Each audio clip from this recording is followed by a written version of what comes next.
Hey, your best friends, just a heads up, today's video's audio is a bit wacky in some bits there. I do apologize, I've fixed it up the best way I could. Otherwise, please enjoy the video. Am I the a-hole for telling my sister she's the reason I'll never adopt? I, 30-year-old female, have 3 bio-siblings, 37-year-old male, 36, and a 33-year-old female, and a sister who's 31-year-old female. My sister, who I will call Becky, bio-mum, is my mum's cousin. The story of Becky getting adopted by my parents was basically her bio-parents were addicts that just came one day out of the blue for a visit, then abandoned her at my house. She was 5 weeks old. For a few weeks, they tried to get my cousin's family to take her, but those a-holes didn't want the shame of a baby with medical issues that was born out of wedlock. My parents fell in love with Becky, and the rest was history. Thankfully, all Becky really needed was love and a good home. She beat a lot of odds and leads a healthy, successful life. My parents never hid the fact that Becky was adopted. She's biracial. And we all learned about her heritage growing up. Everything was perfect till her parents reached out when she was 22, that they were clean and wanted a relationship. In the space of a few months, she became a different person. It was like she hated us for taking her away from her bio parents. As soon as she finished college and got the £20,000 check my parents gifted her, it's a startup we all got. She ghosted us and sent a letter to my parents telling them if they ever tried to contact her again, she'd file a restraining order. She got married and none of us even knew. Her mother passed away when she was 26, which led her father to relapse, then unfortunately die 8 months later. After Becky reached out, my parents welcomed her back with open arms, but I still can't. Which leads me to now. Me and my husband recently had a baby via IVF after 6 years trying, 5 natural.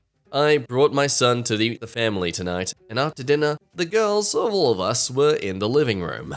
I thought up how he was worth everything, explaining my struggles, and that I'm gonna start naturally trying soon so he will have a sibling. Becky made a comment about why we didn't look into adoption since the world was already overpopulated. So I told her, honestly, we thought about it, but after all the schmidt you pulled, I'm afraid you're the reason I will never adopt. Becky yelled at me to get over it already, then left. And my mother said I shouldn't have spoken to her like that, so in the end, I ended up leaving early too. My siblings are on my side, but my parents are extremely mad.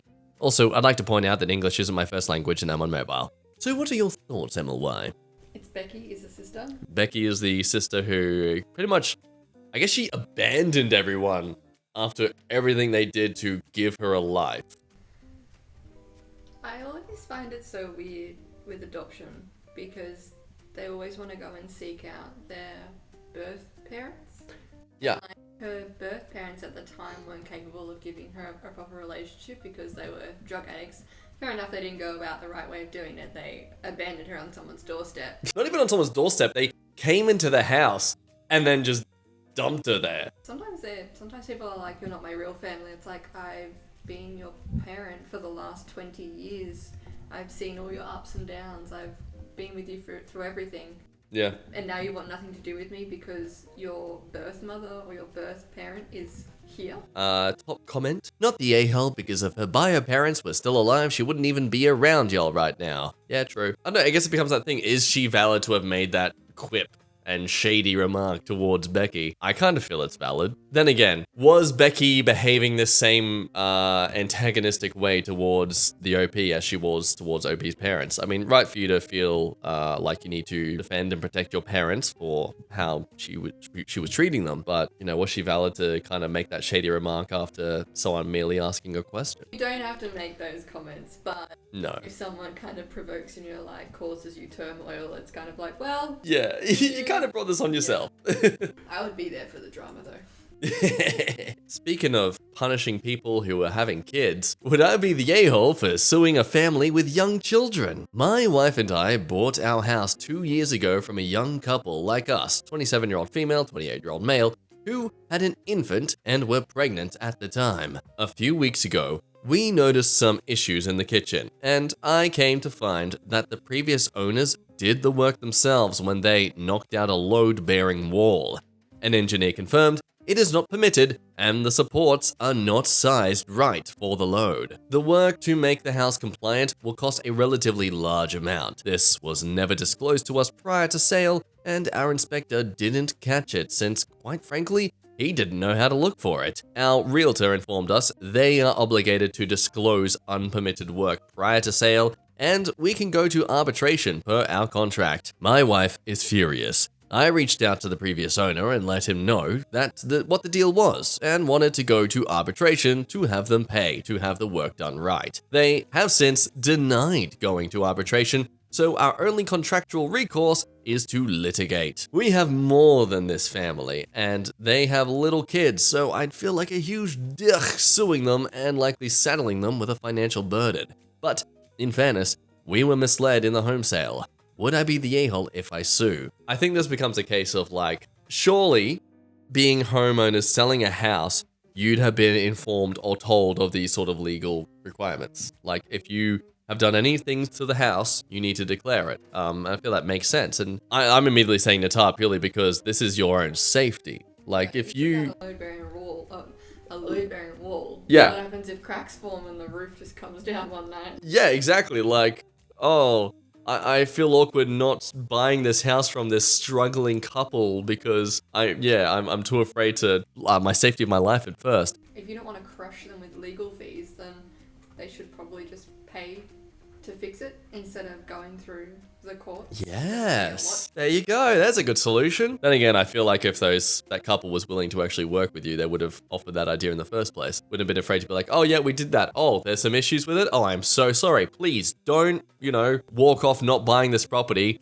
I will fix it. Or they could have at least reduced the price. Yeah. So that they could pay for someone to come in. Yep.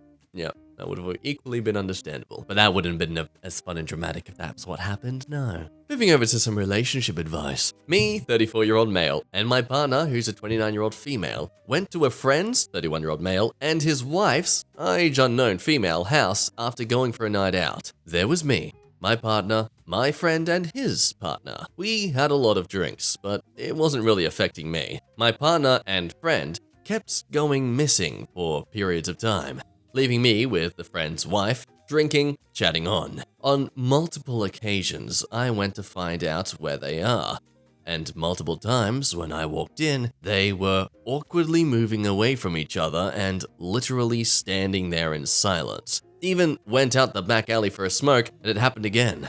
Smoked a full cig while they stood there in awkward silence. But if this is your spouse, wouldn't you question this if you're standing there having a full cigarette? Yeah. Just like... Anyways, I didn't say anything, but next few days, I kept thinking about it.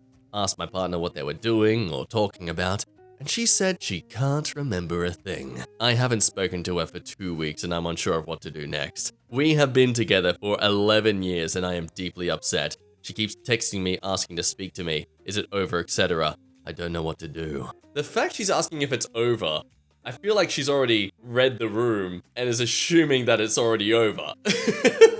So, okay, top comment here is mentioning that these are huge red flags. They both know they've done something wrong. You are being played. No contact with both of them would be the way I'd play them back. Be a ghost. Good luck. It's 11 years though, and you can't even muster up the strength to have a conversation with her. Yeah, jeez, what was your relationship this entire time? Just some awkward friendship. I haven't spoken to her for 2 weeks, but we've been together for 11 years. What do you guys normally talk about? Oh god. I mean, the very fact you come into a room and see them just awkwardly stepping away from each other and being completely silent. Why are you just how do you not be like, what the hell was that? I don't know. Honestly, they just seem like a lost cause at this point. Next story. I found out my girlfriend, 27-year-old female, sent nudes and smexted with a guy friend while I was in military training. Oh my gosh, so shocked. That never happens in military relationships. It's not the reason at all why a lot of military men will try and marry their girlfriends as soon as possible. No, they get cheap housing in America. That's why they do it.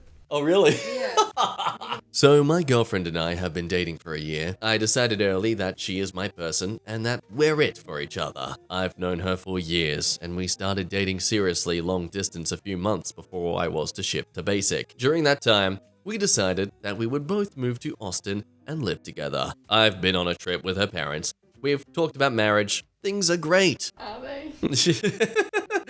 You should say things were great. Last night, my girlfriend fell asleep on the couch, and I accidentally spilled tea on her phone. Spilled the tea. I freaked, cleaned it, and unlocked it to make sure it worked. She's given me to code a ton of times. There was this guy that she would play Xbox with for hours that rubbed me the wrong way before I shipped off to basic. Her and I had an argument about it, and she insisted he's just a friend, and we moved on. I feel like this is a reoccurring situation where the female partner has a friend online. It always is that, isn't it? Yeah. And then the partner's like concerned about their relationship. They're like, there's nothing wrong with it. And it's like, well, they've been cheating together. Yeah. Like, well, there you have it, folks. Emily, you cannot play any more Sims Online. I'm sorry. No more online games. Can't talk to anyone online. I'll go marry Mortimer Goth. Yeah. Wait, who? No downloading a woohoo mod. Anyways, a message came in from him and I couldn't help myself. I value privacy above all else. See my other posts. And I know I fricked up, but I had to know. Turns out they were sharing nudes and smexting from the month of May, including on my birthday, through September while I was in training. At one point, she asked if he was gonna buy a flight to see her. Are you okay? Said, turns out they were sharing nudes and shitting.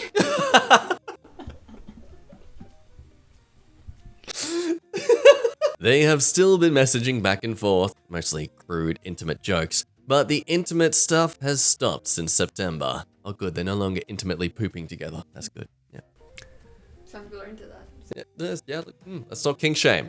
Just kink ask why. Obviously, she's going to be upset that I went through her messages, and rightfully so, and I feel terrible. But I have been recently betrayed by my family, and I don't know, something has made me more paranoid. I want to move forward, don't want to end things, but I don't know how to address it with her.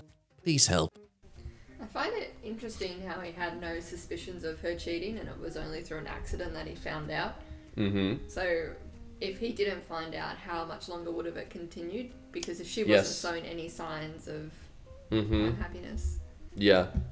I think it becomes like phase 2 when you have, especially even as through accident, if you have sudden evidence in front of you that your partner, as loyal as they've been proven to be, has cheated on you, like they lose all right to be upset at you for, digging, especially accidentally, into their privacy. Like you've uncovered something far more important to the sanctity of the relationship than just you being a bit curious for a second. Look, top comment, yeah, just straight to it. Dump her and move on. End of story.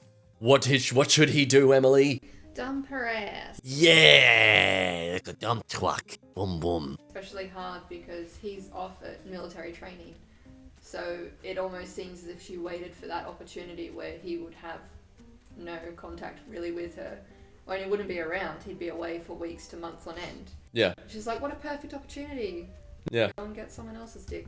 Yeah. Am I the a-hole for turning my best friend's mother away at his wedding? So to clarify, that is not him turning away his own mother. It's his best friend's mother away at his own wedding. She's in what? Probably. Here we go. My guy best friend, 21, and his wife, 23, had their wedding 2 weeks ago. He and she had been dreaming of their wedding for the entire 4 years of their relationship and wanted it to go as smoothly as possible. And they had so much anxiety about his family. I've known his family for years, and they're good people, but the elders are not the most understanding. It's a big family with a lot of little kids, and 3 months before the wedding, his wife asked a small favor of me. She asked if he and I would deliver the family the rules of the wedding. I read it beforehand, and it was reasonable. The rules were short. Children wouldn't be allowed since there would be drinking involved. Please don't propose at the wedding, no white dresses, and do not make large announcements there. Of course, we agreed, and the in-laws were not happy. Were they gonna propose in white dresses? They kept complaining about how it was so short notice and how it'd be impossible to book a babysitter before the wedding. 3 months. You have 3 months to do that. Okay. 3 months is, I think, long enough. I was going to say, if it was like 2 weeks beforehand, that's a bit understandable. Yeah. That's a bit last minute. But Let me just double check. Yeah, 3 months before the wedding. Yeah, 3 months before the wedding. I mean, generally when you book a venue, though, you already know it's going to be child-free. Yeah. So if they've been thinking about this wedding for 4 years, they probably should have mentioned it a little bit earlier. That is true. I mean, especially if this is something you've always wanted to have at your wedding. Like, you could have let them know earlier. Possible to book a babysitter before the wedding, or how could I find a dress that isn't white? And so on. A dress that isn't white! You know there are more colors out there than white! What about black? Oh my gosh. A darker color. Wow. Great solution. Dye. Yeah. So dress. Yeah. You Yeah. already like You dress a different color, don't just die. Or do. Or do. It's your life, not ours. I'm just going to change the battery quickly. 2, 1.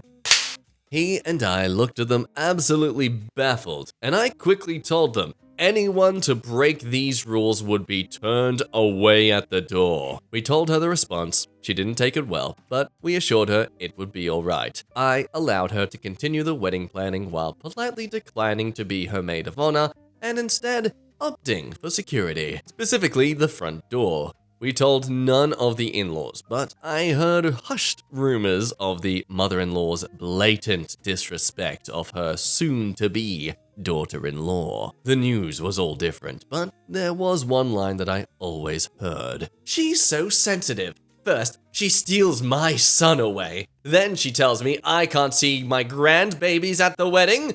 Good luck. The 3 months went by in a flash and the wedding was upon us. I was at the front door of the venue. I greeted her and his in-laws warmly, but it wasn't long before I was met with mother-in-law. I was already on my 3rd glass, so I knew this wouldn't be pretty. You're doing security and you're drinking on the job. The wedding hasn't even started yet, and she's like, Woo! I was disappointed, but not surprised, to see her in a white dress with a smug look on her face as she tried to quickly bypass me. I stopped her in her tracks. Wedding rules, white dress, no entry. She scoffed as she once again tried to pass me and failed. Once she realized I wasn't letting her by, she absolutely threw a fit. I let her get it all out before turning her away again. White dress, no entry. She said she'd call her son to let her in, but I had all the phones at the party in a lockbox. Oh, evil! She left for good, but 2 days after the wedding, he came at me with his mother-in-law behind crying. He chewed me out for disrespecting her and not letting her see him at the wedding. His wife trailed behind and agreed it was mean of me to not let her in. I am so confused and afraid I damaged our relationship as friends. Was I in the wrong? What the hell is wrong with your friends? you followed the rules You... that they stipulated. Don't let anyone in with a white dress. Yeah. Done. Oh, we didn't tell you. It's okay if it's my mother. Oh. And that's classic mother-in-law trying to steal the show anyway. Yeah, absolutely. Like, oh yeah, this top comment says it. Nata, you were set up to take the blame. They weren't strong enough to do it, hence you delivering the news in the first place. So you became their fall guy. They can now pretend to Mummy Dearest that you did it all on your own. Well, she also turned down being maid of honor to act as security for the wedding. So if true. she wasn't there, do you think the mother-in-law would have been let in? Look, I'm sure there would have been someone with less of a spine who would have been willing to. Yeah. And it's so scummy of those friends though. Absolutely not the a-hole. Like when you're just trying to do the right thing for them. What? Yucks. Am I the a-hole for buying myself a PS5 for Christmas and putting it under the tree with my kids' gifts? Ain't nothing wrong with treating yourself. So Christmas in my house is pretty simple. I and my wife buy our kids 2 gifts each, and we accept gifts from aunts and uncles for our kids and place them under the tree as the month goes on. However, we barely get Christmas gifts. When we do, it's usually from each other, or maybe our parents and grandparents. Now, my wife hasn't gotten me a Christmas gift in the past 2 years, even though I made it a mission for me to get a Christmas gift every year we've been married. So last month, I decided to ask my wife if she could get me a Christmas gift this year, just so I could feel a little happier this Christmas. She said that she would think about it if she has enough gift money after buying gifts for our kids and her parents. Well, after Thanksgiving, I knew she wasn't getting me a gift this year again. And after I bought our kids my gifts, I realized I had some spare cash, over $700. So, I decided to look online and order myself a PS5. I wanted to gift it to myself, but in reality, I was gonna make it a house gift. However, after I got the system and wrapped it under the tree, my wife wondered what it was, because I hadn't told her yet, and I wanted it to be a surprise. She, instead, got pretty ticked off at me because she said I was wasting money just to feel important for no reason. I told her that I was going to make the PS5 a house gift. I just wanted it to feel like a gift for me since I barely get them anymore. She told me that I needed to stop acting like a child and grow up. I told her that she should have just gotten me a gift this year then. We bickered for a few more minutes, but the past few days, she's told me how disappointed she was in this, and I'm starting to regret this dumb idea. So, am I the a-hole? Now, strangely enough, people have collectively agreed that this doesn't have enough info, which I don't get. So the top comment is, info. Even though I made it a mission for me to get a Christmas gift every year we've been married. Can you expand on that? Sounds pretty strange to say. Pretty sure it means he's gotten his wife a gift every year, but she stopped getting him gifts. Like, he's made it his own mission to get her a gift every year. I assume is what he's going for. Yeah, that's how I read it too. And also, you can't tell someone to grow up around Christmas. Everyone loves getting a present at Christmas. Like, it's the one, apart from your birthday, it's the one time of year that people actually put effort into buying something for you. Yeah.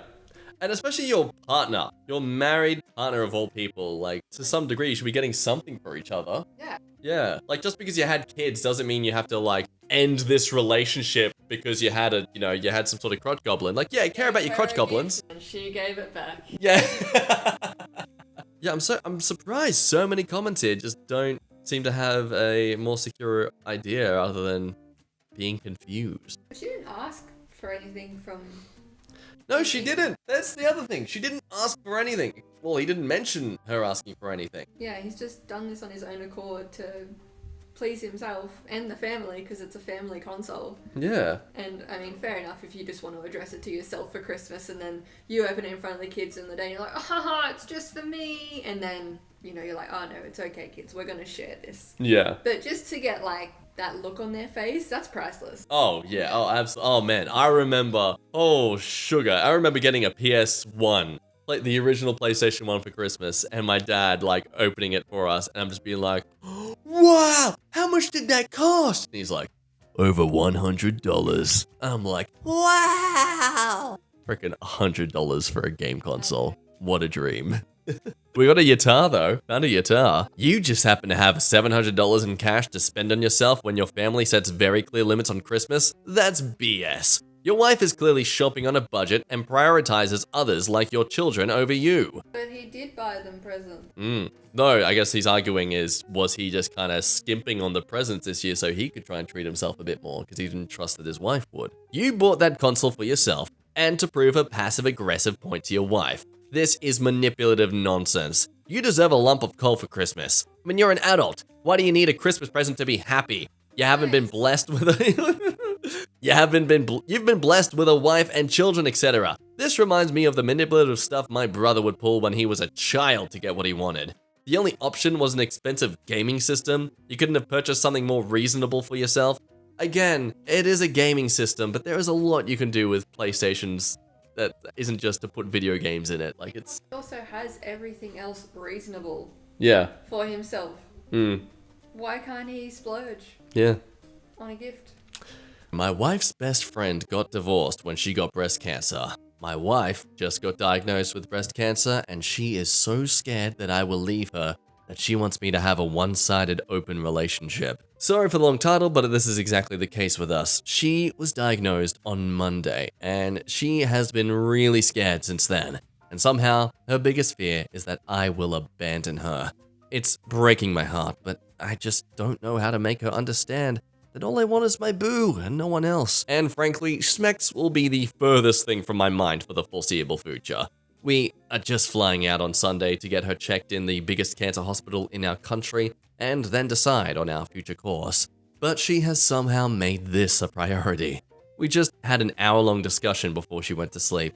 I am really hoping that once the treatment starts, she gives it up, but knowing her, it's going to be difficult for her because she sometimes has a hard time letting go of ideas in her head. This post is part rant and part begging for advice. I just want her to focus her energy on getting better and nothing else. Help me, Reddit. Now, I just like this immediate top comment here. Say, okay, dear, but is it okay if I only see you in this new relationship? That's the only open one I want. And the OP. That's actually our cheat code. We have permission to cheat on each other, but only with ourselves from different dimensions and alternate universes. We are both comic book nerds. I guess it's time to invoke that agreement. I love that. I love that idea. Like, it's kind of sweet because, like, in a way, it makes you feel more permitted to fantasize about things, but at the same time, you're still fantasizing about each other, in a sense. Yeah. Okay, we're gonna dive into a bit of, disturbing fanfic territory. Today, I freaked out by having my school guidance counselor read my 67-page long, not safe for a school environment story. How did they receive a copy of that? We're gonna find out. That's not just something you accidentally... oops, I uploaded it. Oh, Miss Sainsbury, you caught me with this fanfic. It's about a teacher and a student. Anyway. What? So I, 13-year-old male, have just come back from school and I am currently writing this in fear. A few months back, our English teacher gave us a narrative essay assignment, where we basically wrote anything we wanted. I wrote a 6-page story about 2 boys fighting for the love of a girl named Squid, Adriana, Brittany, Cassandra, Game. Squid ABC Game. Squid Game. Well... Very imaginative writing there, 13-year-old. It was weird, but not over the top weird. She has 3 middle names, so that are more feminine than her first name. Well, I mean, Squid squirt, so. Or is Squid describing the type of being she is? Yes. Yeah, she's a squid. Seen enough hentai to know where that goes. Now, I don't really have many friends, so while other people were in Discord calls and stuff, I was secretly continuing writing my story out of boredom. A few months later, I have 67 pages written about these fictional and not fictional characters. Now, it kind of gets a little weird, like when a dead man tries to have it intimately with a living boy, but thankfully I removed that part and replaced it with something better. It's got a wild imagination. Yeah, define better in your circumstance, because you're implying this is a better story now. I'm scared. Some stuff I did leave in though was when Squid Game, Sitting Bull, and IRL Friend started committing mass genocide on little possessed children, or when some of the main characters begin climbing the chest of giant antagonists. I feel like it's good that you're in with the school guidance counselor because you need some guidance. Yeah, you clearly messed up, but I don't care about that. It's just your narrative course. It's just, disgusting. Anyway, after some editing, I'm actually kind of proud of my story. It's got character development and all that good stuff. So I decide to share it with a couple of classmates. Really? You shared mass genocide with your classmates? Oh, I'm glad it was an English narrative essay and not for art class or something. Otherwise, yeah, I would have been very concerned. Anyway, today I was vibing in math class when I get called down to the guidance counselor's office. Conversation goes something like this. Have a seat. Am I in trouble?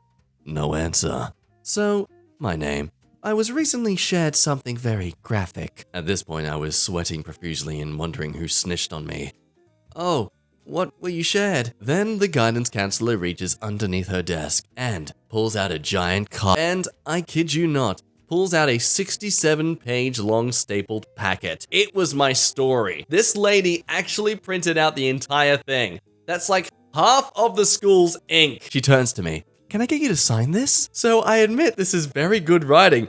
Oh! But I've been highlighting some stuff that is not school appropriate. She shows me some of the pages which have like half of the words covered in yellow highlighter. Now, I've only read the first 10 pages, but some of the stuff in here is pretty graphic. Like when Sitting Bull crushes the head of, in real life friend, to impress Squid Game. Hey, isn't that a show? I thought Squid Game was a show. It is? So why is Squid Game a man in your story? Actually, she's a girl. At this point, I get kicked out of the office. As I leave the guidance counselor, they say, I'll be reading this, my name. And that's what worries me. She's only read the first 10 pages. I know that it gets worse and worse as the story goes on. And I can't even edit the Google Doc because she printed the whole freaking thing out. What do I do? She's probably reading it as I write these words. Help me! Also, it turns out the snitch was my math teacher. Why did you send it to your math teacher? Just vibing math. Hey sir, I've got this sick story I just wrote. You want to check it out? I just want to say, you're an a-hole alone for turning a 6-page assignment into 67 pages. Your teacher has to read all 67 pages. He did the 6 pages and then he continued it. Oh. Oh, right, okay. Well, that's okay, not too much of an a-hole then. Okay, well, now everyone in the comments is sharing their equally horrific ideas. Don't worry, I wrote a story about a girl who was kidnapped and human trafficked when I was about 10 to 11 years old. Good teacher will see your aptitude for writing and harness your creativity. Maybe for your own sake, avoid TV shows that aren't age appropriate for you yet. 13 is so young to be writing about mass genocide. Yeah, but not young enough to not know what it is. So I guess that's even worse though. At least you're like, if you were too young, you at least wouldn't really fully comprehend what genocide is, but you're 13. You'd understand the complications of such a thing. What do you know? It's 13, yeah, teenagers. We're desperate to... Where? You're still a teenager? Oh, yeah. Oh man, back then I was listening to Linkin Park every day. Well, that ends today's videos. Thank you so much for watching as always. Hope you enjoy the more beautiful, look at this, oh look at this beautiful green screen setup I've got now, eh? I got a Christmas tree in the back, it's great, yeah. Yeah, I got a girlfriend that appears on the side. It's really cool, it's an interesting animation here. You're like, so good at green screen. Yeah, ready, I can program it to say goodbye. Emily, say goodbye. Goodbye. Look at that, isn't that cool? Wow, say poo. Yeah, I haven't got that bit to work yet. Like, subscribe, do the blah blah blahs that all the YouTubers tell you to do, and I'll slap your face another time. Bye bye!